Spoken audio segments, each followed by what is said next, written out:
नमस्कार दोस्तों, मैं राकेश कुमार वर्मा फिर से आपके सामने पॉलिटेक्निक एंट्रेंस एग्ज़ाम और बीएचयू एंट्रेंस एग्ज़ाम के लिए टॉपिक लाया हूँ। वो टॉपिक आपका क्या है? घातांक एवं करड़ी, इंडाइसिस एंड सर्स है। अब यहाँ आपको समझना क्या है कि मैं आपको बता दूँ, ये ज़रूरी नहीं कि आप पॉलिटेक्निक का एंट्रेंस दे रहे हैं या आप बीएचयू का एंट्रेंस दे रहे हैं, इसके लिए ही बेनिफिट है। सभी जितने भी state level and government level की, यानी कि जो हमारे सेंट्रल लेवल और स्टेट लेवल का एग्ज़ाम होता है, सभी के सभी एग्ज़ाम के लिए बड़ा ही इंपॉर्टेंट चैप्टर है, क्योंकि इस चैप्टर से आपके 2 क्वेश्चन कम से कम बनते हैं। तो आपको ध्यान से समझना, दोनों को मिला के 2 क्वेश्चन आपके बनते हैं। तो ऐसे कंपटीशन एग्ज़ाम की तैयारी करने वालों के लिए एक क्वेश्चन बहुत महत्वपूर्ण होता है। ठीक है मेरे दोस्तों, तो आपको समझना क्या है कि इस चैप्टर में मैं पूरा का पूरा थ्योरी कराऊंगा आपके सामने, और पूरी थ्योरी के साथ में पूरा क्वेश्चन कराऊंगा, और लेवल 0 से लेकर एकदम हाई लेवल तक का। ठीक है, तो चलिए हम ज़्यादा टाइम ना लेते हुए आपके सामने कुछ रूल्स लिखेंगे। पहले नंबर हम पढ़ेंगे क्या? घातांक के कुछ रूल पढ़ेंगे।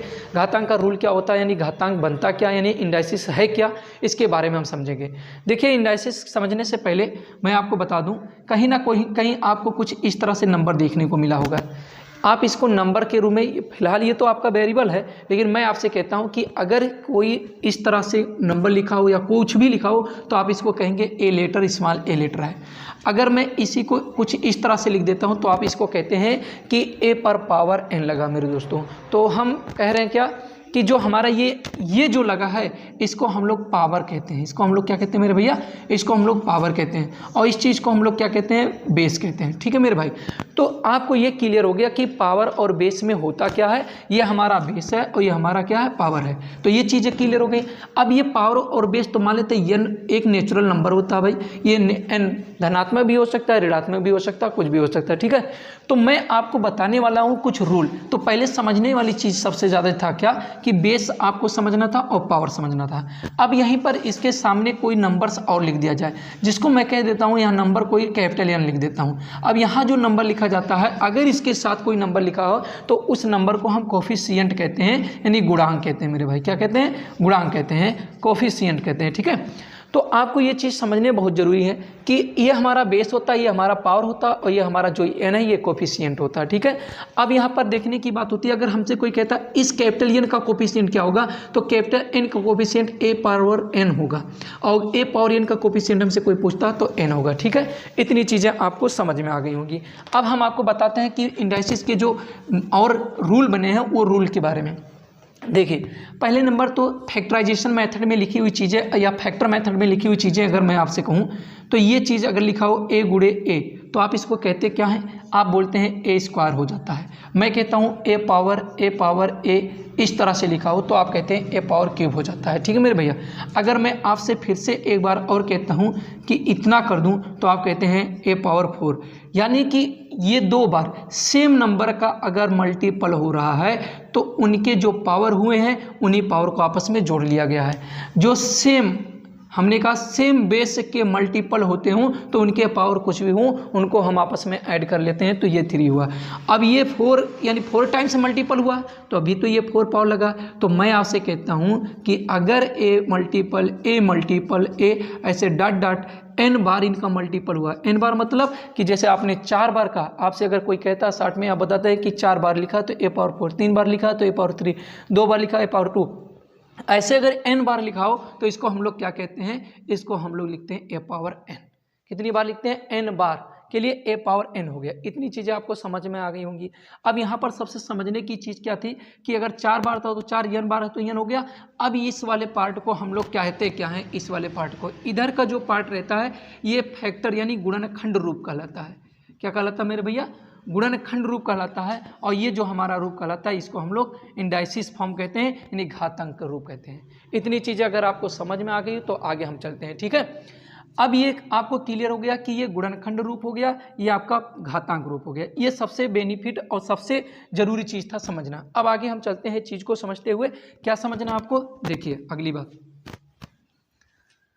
अब अगले में सीखना क्या है कि अगर हम मानते हैं पहला रूल, ये फर्स्ट रूल है आपका, अगर हम पहले रूल की बात करें तो इसका पहला रूल क्या होता? अगर ए पर पावर m है और अगर ऐसे ही सेम बेस का पावर n हो, मल्टीपल हो, तो उसको हम क्या करते हैं, हमने आपसे कहा था कि जब कभी भी आपने देखा a था, सेम पावर था, तो आपने ऐड कर दिया 1 + 1 a पर पावर 2 हो गया, इतना आपने किया था। तो सेम यही चीज़ यहाँ पर भी आपको करना है, a पर पावर कितना हो जाएगा मेरे भाई, m + n। अब ये दोनों अलग अलग नंबर होंगे, अलग अलग नंबर होंगे। अब वो नंबर क्या होंगे आपके क्वेश्चन में देखने को मिलेगा। तो ये हमारा प्रश्न क्या हो जाएगा, यानी ये वाला वैल्यू क्या हो जाएगा, a पर m + n हो जाएगा। जैसे मैंने आपसे कहा 2 पर पावर 4 और गुणे 2 पर पावर 6, अगर इनका मल्टीपल किया जा रहा है तो 2 पर पावर कितना हो जाएगा, 4 + 6 हो जाएगा मेरे भैया, और 2 पर पावर कितना हो जाएगा, 10। ये हो जाएगा आपका करेक्ट आंसर। बात समझ में आई? तो कुछ इस तरह से आप इसको सॉल्व करेंगे। ये पहला रूल था। दूसरे रूल की बात अगर हम करें, दूसरे रूल की बात करें तो यही दूसरा रूल। तो ये अगले रूल की तरफ हम चल रहे हैं। अगर इस तरह से अगर कोई भी नंबर a पर पावर m और डिवाइड लगा हो a पावर n हो, या ये इस तरह से भी कहीं कहीं लिखने को मिलता है या देखने को मिलेगा आपको, तो इस तरह से भी लिखा हो, इन दोनों का मतलब एक ही होता है, ठीक है मेरे भैया। तो इसका जो आंसर होता है वो क्या होगा, a पर पावर m - n। अगर सेम बेस का मल्टीपल होने पर पावर ऐड हो सकते हैं, तो अगर डिवाइजन हो यानी डिवाइडेड हो, a पावर m का पावर an से डिवाइड किया गया हो, तो उनके वैल्यू जो होते हैं, पावर जो होते हैं, वो सब्ट्रैक्ट हो जाते हैं, घटा दिए जाते हैं, ठीक है। जैसे अब इसी एग्जांपल को मैं यहाँ पर एग्जांपल लेना चाहूँगा कि अगर किसी पर 2 पर पावर 6 लिखा हो और 2 पर पावर कितना लिखा हो, 4 लिखा हो। यहाँ पर ध्यान देना एक चीज़, अगर यहाँ पर m का मान हमेशा n से बड़ा होना चाहिए, तब इस तरह से इसका आंसर आएगा, ठीक है। और अगर नहीं आएगा तो मैं अभी आपको बता रहा हूँ। देखिए यहाँ पर क्या हो जाएगा, 2 पर पावर 6 - 4 करेंगे तो 2 पर पावर 2 हो जाएगा, इसका आंसर 4 हो जाएगा। लेकिन अगर मैं ये कहता हूँ नहीं, ये मुझे इस तरह से नहीं करना था, और उनको करना क्या था कि 2 पर पावर 4 और मल्टीपल 2 पर पावर 6 हो, तब क्या किया जाएगा, मल्टीपल नहीं डिवाइड। तो क्या होगा, 2 पर 4 - 6 हो जाएगा, और ये बचेगा 2 पर पावर माइनस कितना बचेगा भैया, -2 बचेगा। तब इसका जब आंसर आएगा तो इस वैल्यू को हम लोग लिखेंगे, अगर यहाँ पर n का मान m से बड़ा हो, तो ये 2 का मान यानी m का मान n से अगर बड़ा हो, इस कंडीशन में m का मान बड़ा होगा n से, तो ये बनेगा। अगर n का मान m से बड़ा होगा तो आपका जो रिजल्ट आएगा वो 1/, हम लिखेंगे क्या, m - n। इस तरह से लिख सकते हैं। बात समझ में है भाई? देखिए यहीं पर अगर इसी चीज़ को मैं नीचे कर दूंगा, यही नीचे होगा, अभी रूल में लिखाऊंगा, तो ये 2 रूल आपको बहुत अच्छे से समझ में आना चाहिए, ठीक है। चलिए अब हम तीसरे रूल की बात करते हैं। तीसरे रूल में हमको क्या जानना है, ये भी आपको बढ़िया से सीखना है। अभी तक तो हम कहते थे कि ये तीसरा रूल आपका है।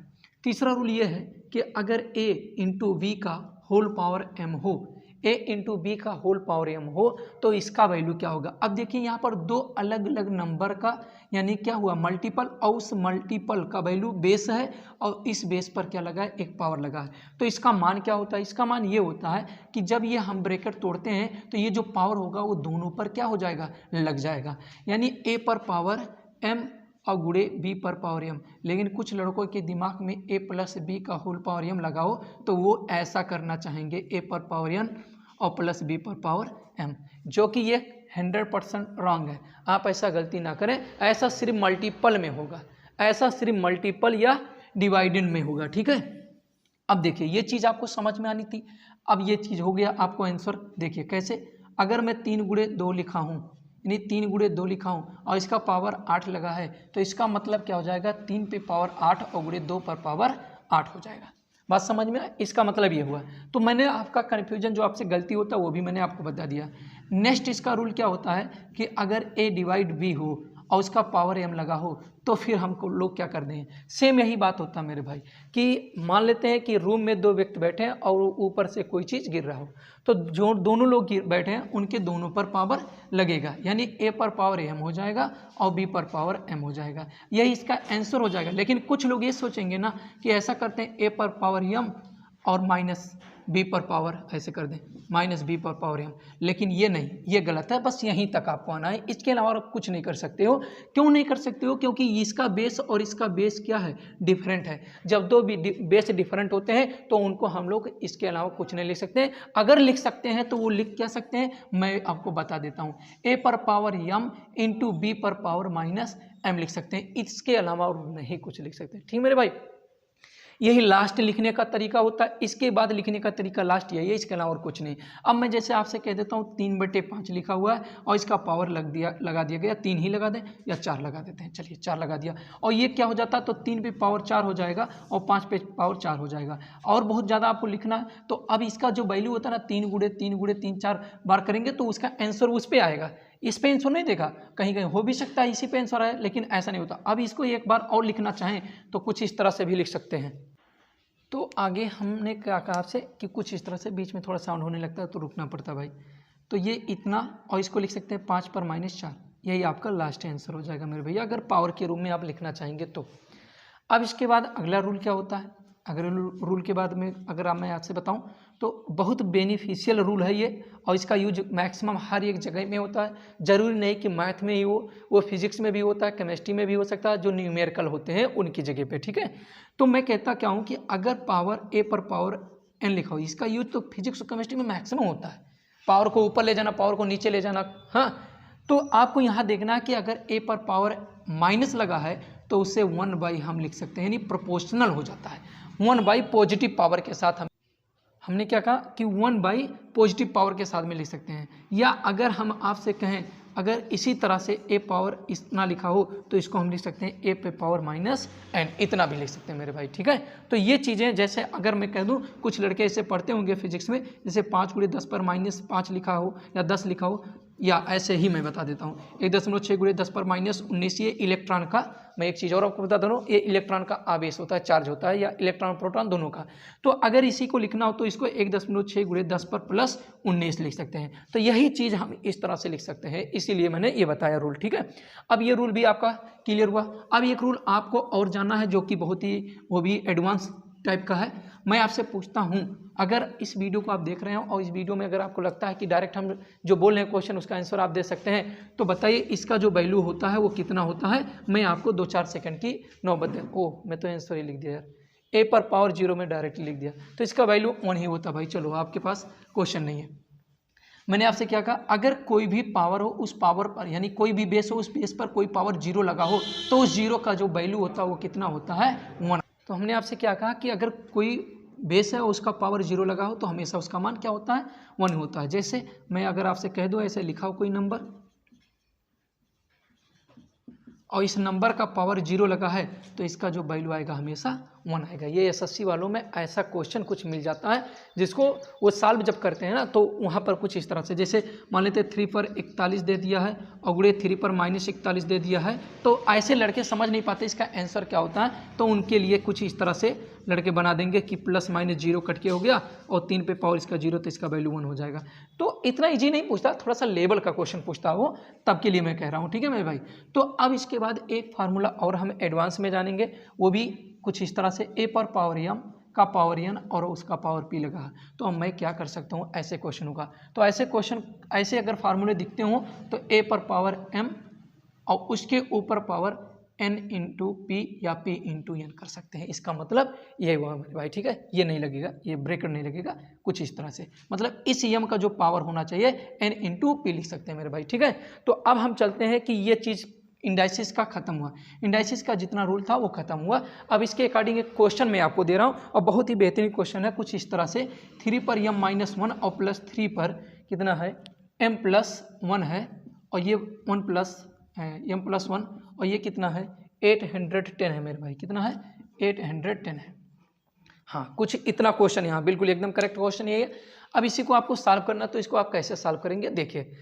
अब इसको सॉल्व करने का तरीका क्या होता है, कहीं ना कहीं अगर m-1 हुआ है तो जरूर ये 3 पर m और गुणे 3 पर -1 लिखा रहा होगा, यही तो लिखा रहा होगा, तभी तो आप इस तरह से लिखे होंगे 3 पर m-1।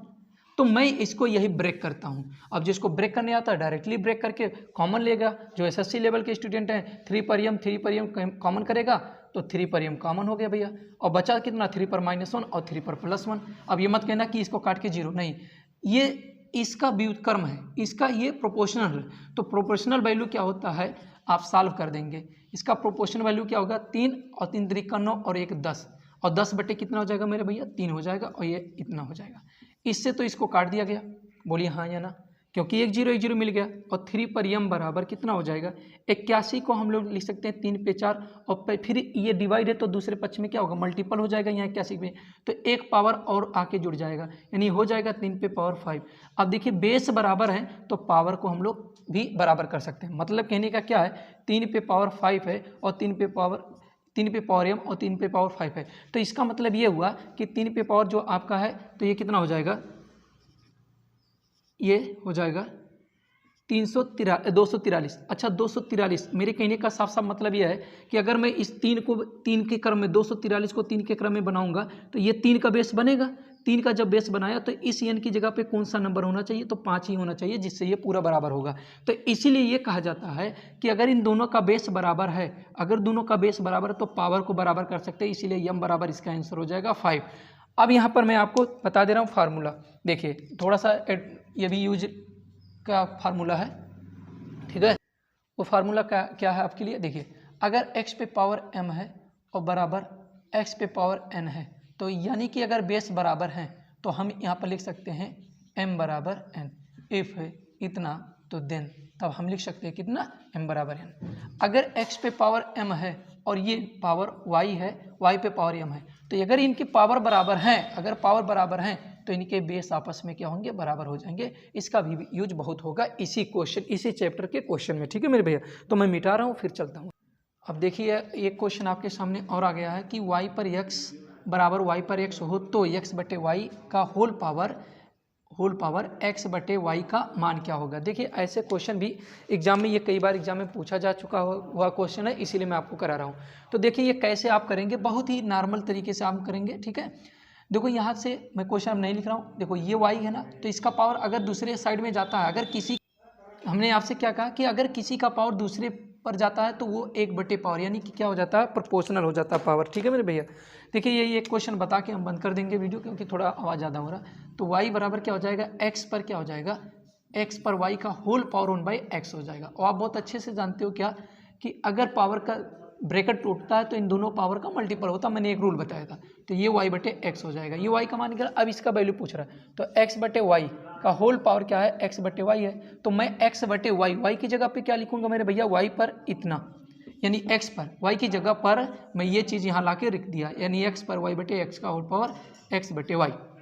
अब मैं आपसे कहता क्या हूँ कि देखिए ये पावर है तो पावर इन पे टूटेगा, ये भी जाएगा इस पे जाएगा, तो x पर x बटे y हो जाएगा और बटे क्या हो जाएगा x y पर एक x और इसका होल पावर क्या हो जाएगा x बटे y। x पर y बटे x और x बटे y, ये इससे मल्टीपल में कट जाएगा, ये इससे कैंसिल हो जाएगा, तो x पर x बटे y और बटे x पर 1। अब इस पावर को ऊपर ले जाएंगे तो ये माइनस में हो जाएगा, तो x पर क्या हो जाएगा, x बटे y माइनस 1 हो जाएगा भैया, ठीक है। तो कम से कम ऐसे क्वेश्चन आपको मैं बता रहा हूँ, और ऐसे क्वेश्चन अगर आपको चाहिए तो चैनल को सब्सक्राइब कर लीजिए। और एक क्वेश्चन मैं आपको दे रहा हूँ, देखता हूँ कौन व्यक्ति जल्दी से जल्दी इसका आंसर देगा, और मैं शॉर्टकट भी बताऊँगा। देखिए मैं पूरा नहीं लिख रहा हूँ, युगपत समीकरण x 2 पर x बटे x प्लस वाई बराबर, इसका वैल्यू दिया है 1 और कह रहा है तथा 2 पर x माइनस वाई इक्वल 4 है, तो find value of x y। ये दोनों के वैल्यू आपको क्या करना है, फाइंड करना है, x का मान y का मान निकालना। तो ये कमेंट में आप इसका आंसर दीजिएगा। बाकी मैं इसका दोनों तरीके से, इसका जो बेसिक होता है उसके माध्यम से भी कराऊंगा और इसका जो ट्रिक होता है वो भी कराऊंगा दोस्तों। तो अगर आप हमारे चैनल को सब्सक्राइब नहीं किए तो सब्सक्राइब कर लीजिए, बेल आइकन को दबा भी लीजिए और वीडियो को शेयर लाइक जरूर कर दीजिए। जय हिंद दोस्तों।